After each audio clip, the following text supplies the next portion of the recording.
Association. Situation. Please be informed that the Colonel and Rylysenko will be here right away as we got the information from the National Security and Defense Council Information Center. As soon as it is available, we will inform you. Right now, we will elaborate on the situation in Ukraine with the lawmaker Ruslan Koshulinsky, the All-Ukraine Party Svoboda, and the deputy head of the Verkhovna Rada of Ukraine. Прошу вас, пане Руслане.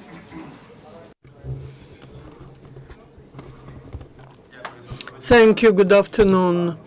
It will be very difficult to talk about the previous information. What can I state? Again, the opinion that for who the re-elections of the parliament are not, who doesn't want the re-elections in the parliament, this is the Russian Federation, and that opinion is confirmed. Now the election process has started and the maximum activization of military actions from Russia. We will hear the information about the meeting of the National Defense and Security Council, but we can say that Russia will do everything so that the Verkhovna Rada, the parliament, is the same as it was. In 2012, the Party of Regions had 208 members, the Communist Party had 33. 241 out of 450 were the members of the Party of Regions and the Communists. That was the majority. Now they can calculate, and they believe that in the past parliament they will be able to dictate their conditions. The level of lobbyists in the Russian Federation in the parliament is very, very high. To cancel the re-elections, the Russian Federation is now doing everything possible, and there are these very active military actions from Russian Federation taking place. The main problems of the election process are that that is quite expensive thing for Ukrainian budget. According to the preliminary calculations, that 286 million hryvnias, and we can 986. We can reduce that amount by 250 million if we introduce amendments to the law on elections. There is a problem with the security in constituencies. We will still have the mixed system 50 by 50 because the elections will not be held in majoritarian constituencies. In the Autonomous Republic of Crimea, it will be difficult to conduct elections in Lugansk and Donetsk regions in ATO zone. The legislator can introduce some amendments to the law on elections related to that, and we can give an opportunity to take the constituencies outside of these areas to make to ensure the security for their work. Also, there might be difficulties with forming the election commissions.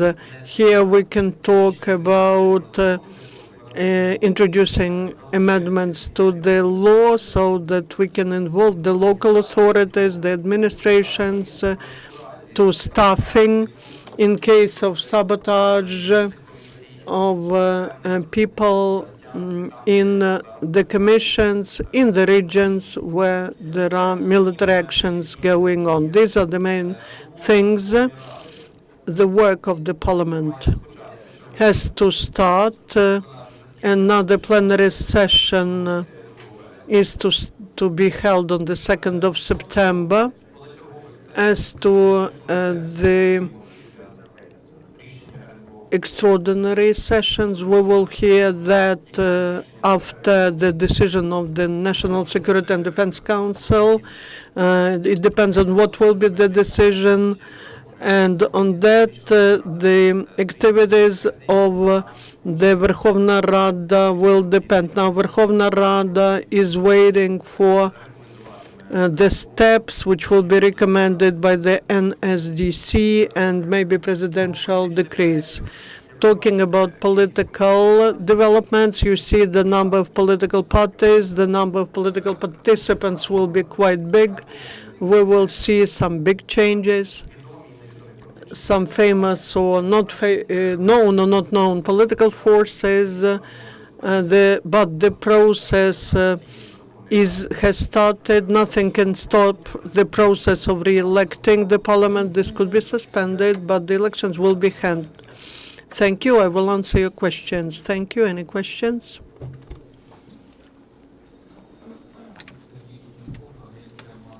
Money Inform Agency. For many years, there's a discussion about reducing the number of MPs down to 300 members of parliament. Now we have 45,200,000 population, and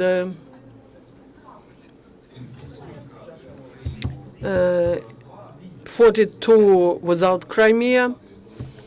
We used to have 52 million in the past. So now the question is,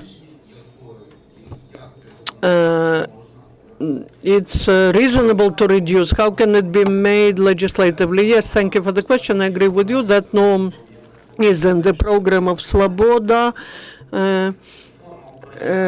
to reduce the number down to 300. The form of electing, we insist on open party regional lists, if this could be done.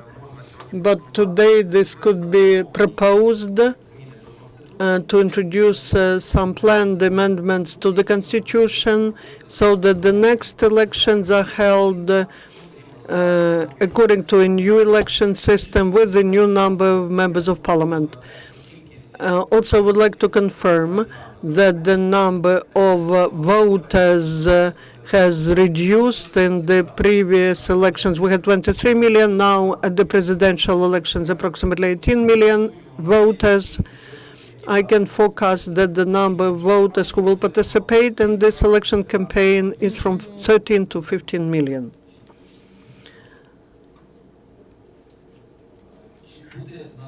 Will there be any opportunity given to the voters from the Autonomous Republic of Crimea to come to the continental part of Ukraine or maybe vote on the territory of Crimea? And second, the prohibition of the Communist Party of Ukraine as a totalitarian political structure. I will continue your thought. It's not totalitarian. It's the structure which is hating the humanity. Now there are court proceedings going on, and I am sure that they will be delaying this process. The court hasn't been finished, and they will be registering their candidates.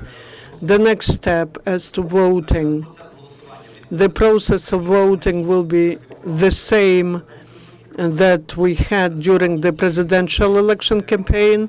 The complexity of that election campaign is that for the first time we have these elections according to the mixed-up system, and the citizens of Ukraine, those who live in Crimea, will have the opportunity to vote in the nearest regions and Kherson region, but they will not be able to elect the candidate from majoritarian constituency. And unfortunately, let's be sincere, we will not be able to organize it in Crimea. We will not be able to do that in Sevastopol and in Crimea. The main logic of re-elections to the parliament was cleaning the parliament and so that new people come. And I asked this question to Khandovsky, and he said that the Central Election Committee will not be able to prohibit register to people who were making some separatist statements, who were involved into financing of terrorist activities. So what's the sense to hold elections? It looks like reformatting the authorities in the power in the parliament. Please do not reduce the importance of the political culture of the citizens of Ukraine. It's it's absolutely different after the revolution of dignity. They understand, they know how all these members of parliament were voting, they know how different factions were voting, and they will be able, just as an employee who employs the political force, and they will be able to clean the system. I believe that the political level of conscience of our citizens is very high, and the people will look at the candidates, and they will be electing them, understanding how this person was voting, and so on and so forth. Can we believe that the events of the last day, can we believe that what's happening now is the direct intervention of Russian Federation, or direct invasion of Russian Federation? And if the curfew is introduced, then will the Verkhovna Rada support it? I will clarify it. If we are talking about curfew, there's a law on curfew that's a pure legal norm. It's fixed in such a way. There should be the meeting of the NSDC, the recommendation to the president, presidential decree, 48 hours, then meeting of the Verkhovna Rada and confirming this decree. The curfew could be introduced up to half a year all over the territory of Ukraine, or on some of the territorial regions, and this will be in accordance with the decision of the NSDC. I can say that if there's no force majeure, we can get realistically 226 members. What's the problem with this Verkhovna Rada? Without someone from the Party of Regions or the Communists, no decision voted in the parliament will be considered to be legitimate. There are 33 communists and 208 of the Party of Regions. They left the Party of Regions, but the Party of Regions is still there. We can say they have reformatted. They have seen that the money wasn't taken away, the assets were not taken away, there was no illustration, no one was put into prison, the mandates were not taken away. We still have the MPs, Azarov, Yanukovych Younger, Tsaryov, Yefremov, Alinik. They are still the members of parliament, and they are still receiving salaries from the state of Ukraine. With all the circumstances in the rear, that's the enemy, which tomorrow will strike you in your back. They have the highest degree of the confidentiality, and to have the meeting with them will be like an online broadcasting to the Kremlin. That's the reality. 226. If we manage to get 226, I believe then everything will be fine. I am also sure that if we do not introduce the curfew, then the Verkhovna Rada will be operating in a very light mode. The first meeting will be on the 2nd of September, the day all those who are for majoritarian system, they are working in their constituencies and they are taking buckwheat to people. They will probably not have any desire to go to the parliament, because the first question that the people will ask them will be lustration. Will they lustrate themselves? No, I'm sure they will not do that. The next decision which we need for the country, besides we're not talking about the curfew, That is the association on the 16th of September. I'm sure the next session will be on the 16th of September. We have to sign association. We have to vote for it. Will we find 226? I'm sure we will find 226. And I'm sure that at least on the 14th of October, then we need to have a session. Maybe this will be a new Ukrainian holiday. But these are my ideas. On the 16th, do you believe you will work for 1 or 2 days? There won't be an interval, and on the 16th, these are my forecasts. Yeah. We need to do it this way. On the 16th, we have to vote. Basically, there are 2 claims from Russian Federation. We know that out-of-bloc status, the second state language, dual citizenship, and federalization. In what we are winning, we win in war. We are surviving without Russian Federation, without the injections. We will survive the winter, the energy security. We can. Our energy independence now, if the winter comes, we will survive. And then the food security. 3 directions which we have to work on. The military, to win, to push them to the border, to close the border, energy sector, to survive the winter, and I believe there are plans in the Cabinet of Ministers and will publicize them, make them public. There are good ideas. Today, the election campaign started. What are the ideas and the program of Svoboda? Allow me not to talk about that. There will be presentation of the program of the campaign, but it's not for me to talk about that. That's the head of the party, and there is the executive board, and they will be presenting that. Any more questions? Thank you. Thank you. I was trying to be as short as my predecessor. Thank you.